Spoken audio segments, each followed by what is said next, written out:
اگر آپ نے ابھی تک ہمارا چینل سبسکرائب نہیں کیا تو ابھی سبسکرائب کریں اور بیل آئیکن کو کلک کر کے إن الحمد لله رب العالمين والصلاة والسلام على سيد المرسلين وعلى آله وأصحابه أجمعين أما بعد فأعوذ بالله من الشيطان الرجيم بسم الله الرحمن الرحيم إنا أنزلناه في ليلة القدر وما أدراك ما ليلة القدر ليلة القدر خير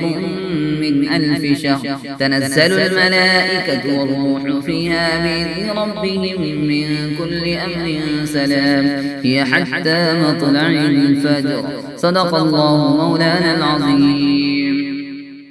سامعین کرام، اس وقت ہم ایک ایسے عظیم الشان مہینے سے گزر رہے ہیں جس مہینے کی ہر ساعت رحمت سے بھری ہوئی ہے. اس مہینے میں نفل کا ثواب فرض کے برابر اور فرض کا ثواب 70 گنا زیادہ کر دیا جاتا ہے. اس ماہ میں مرنے والے مومن سوالات قبر سے محفوظ رہتا ہے. حضرت ابو ہریرہ رضی اللہ تعالی عنہ فرماتے ہیں کہ رسول اللہ صلی اللہ تعالی علیہ وسلم نے ارشاد فرمایا، جب رمضان آتا ہے تو آسمان رحمت جنت کے دروازے کھول دیے جاتے ہیں. حضرت عمر رضی اللہ تعالی عنہ سے روایت ہے کہ رسول اللہ صلی اللہ تعالی علیہ وسلم نے ارشاد فرمایا، جنت سال کے شروع سے آئندہ سال آنے تک رمضان کے لیے سجایا جاتا ہے، آراستہ کیا جاتا ہے. جب رمضان کا پہلا دن آتا ہے تو جنت کے پتوں سے عرش کے نیچے ایک ہوا حور عین پر چلتی ہے. وہ کہتی ہے، اے رب تو اپنے بندوں سے ہمارے لیے ان کو شوہر بنا جن سے ہماری آنکھیں ٹھنڈی ہوں اور ان کی آنکھیں ہم سے ٹھنڈی ہو. حضرت ابو مسعود غفاری رضی اللہ تعالی عنہ سے مروی ہے کہ حضور صلی اللہ تعالی علیہ وسلم نے فرمایا، اگر بندوں کو معلوم ہوتا کہ رمضان کیا چیز ہے تو میری امت تمنا کرتی کہ پورا سال رمضان ہی ہو. حضرت ابو ہریرہ رضی اللہ تعالی عنہ روایت کرتے ہیں کہ رسول اللہ صلی اللہ تعالی علیہ وسلم نے فرمایا، جب رمضان کی پہلی رات ہوتی تو اللہ عز و جل اپنی مخلوق کی طرف نظر فرماتا ہے، اور جب اللہ عز و جل کسی بندے کی طرف نظر فرمائے تو اسے کبھی عذاب نہ دے گا، اور ہر روز 10 لاکھ کو جہنم سے آزاد فرماتا ہے.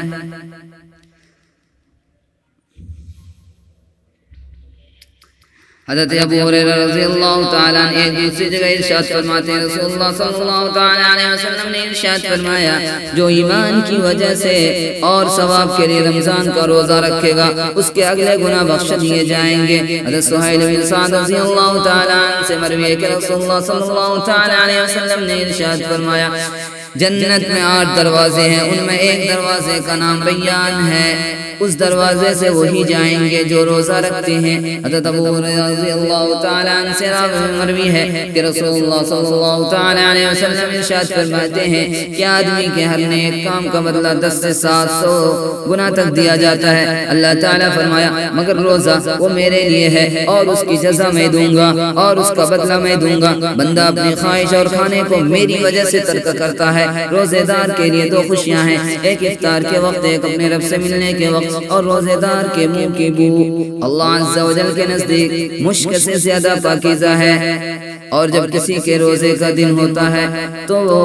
بیہودہ نہ بکے اور نہ چیخے. پھر اگر کوئی اس سے گالی گلوچ کرے یا لڑنے پر آمادہ ہو تو کہہ دے کہ میں روزے دار ہوں. حضرت ابو سعید خدری رضی اللہ تعالی عنہ سے مروی ہے کہ حضور صلی اللہ تعالی علیہ وسلم نے ارشاد فرمایا، جو بندہ اللہ کی راہ میں ایک دن روزہ رکھے تو اللہ تعالی اس کے منہ کو دوزخ سے 70 برس کی راہ دور فرما دے گا. افطار کرنے اور کرانے والے کی فضیلت. حضرت سلمان فارسی رضی اللہ تعالی عنہ راوی ہے کہ رسول اللہ صلی اللہ تعالی علیہ وسلم نے شعبان کے آخر میں وعظ فرمایا اور ارشاد فرمایا، جو اس میں روزے دار کو افطار کرائے اس کے گناہوں کے لیے مغفرت ہے اور اس کی گردن آگ سے آزاد کر دی جائے گی، اور اس افطار کرانے والے کو ویسا ہی ثواب ملے گا جیسا روزہ رکھنے والے کو ملے گا، بغیر اس کا کوئی اجر اس سے کچھ کم نہیں ہوگا. ہم نے عرض کیا، اے اللہ کے رسول، میں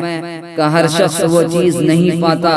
جس سے روزہ افطار کرائے۔ حضور صلی اللہ علیہ وسلم نے ارشاد فرمایا اللہ تعالیٰ یہ ثواب اس شخص کو دے گا جو ایک گھونٹ دودھ یا ایک خرما یا ایک گھونٹ پانی سے روزہ افطار کرائے، اور جس نے روزے دار کو پیٹ بھر کر کھانا کھلایا اس کو اللہ تعالیٰ میرے حوض سے پلائے گا، کبھی پیاسا نہ ہوگا یہاں تک کہ جنت میں داخل ہو جائے گا۔ حضرت سلمان فارسی رضی اللہ تعالیٰ عنہ سے ہی مروی ہے کہ حضور اقدس صلی اللہ تعالیٰ علیہ وسلم نے فرمایا جو حلال کمائی سے رمضان میں روزہ افطار کرائے تو رمضان کی تمام راتوں میں فرشتے اس پر درود بھیجتے ہیں اور شب قدر میں جبرائیل علیہ السلام سے مصافحہ کرتے ہیں۔ سہیل بن سعد رضی اللہ تعالیٰ عنہ سے مروی ہے کہ رسول اللہ صلی اللہ تعالیٰ علیہ وسلم ارشاد فرماتے ہیں کہ ہمیشہ لوگ خیر کے ساتھ رہیں گے جب تک افطار میں جلدی کریں گے۔ سحری کی فضیلت، حضرت انس رضی اللہ تعالیٰ عنہ فرماتے ہیں کہ رسول اللہ صلی اللہ تعالیٰ علیہ وسلم نے فرمایا سحری کھاؤ، سحری کھانے میں برکت ہے۔ حضرت ابن عمر رضی اللہ تعالیٰ عنہ راوی ہیں کہ رسول اللہ صلی اللہ تعالیٰ علیہ وسلم نے فرمایا اللہ اور اس کے فرشتے سحری کھانے والوں پر درود بھیجتے ہیں۔ تو سامعین کرام ان تمام روایتوں سے بات پتہ چلا کہ رمضان کے روزے کی اہمیت اور رمضان میں روزے میں افطار کرانے والے اور افطار کرنے والے اور سحری کھانے والے کی فضیلت، اللہ تعالی اور فرشتے ان پر درود بھیجتے ہیں۔ کیا خوش نصیبی اور خوش قسمتی ہے ان لوگوں پر جو ان مہینوں میں روزے دار کو افطار کراتے ہیں اور خود افطار کرتے ہیں اور سحری کھاتے ہیں اور لوگوں کو سحری کھلاتے ہیں۔ اللہ تعالی ہم تمام لوگوں کو ان تمام چیزوں پر عمل کی توفیق عطا فرمائے۔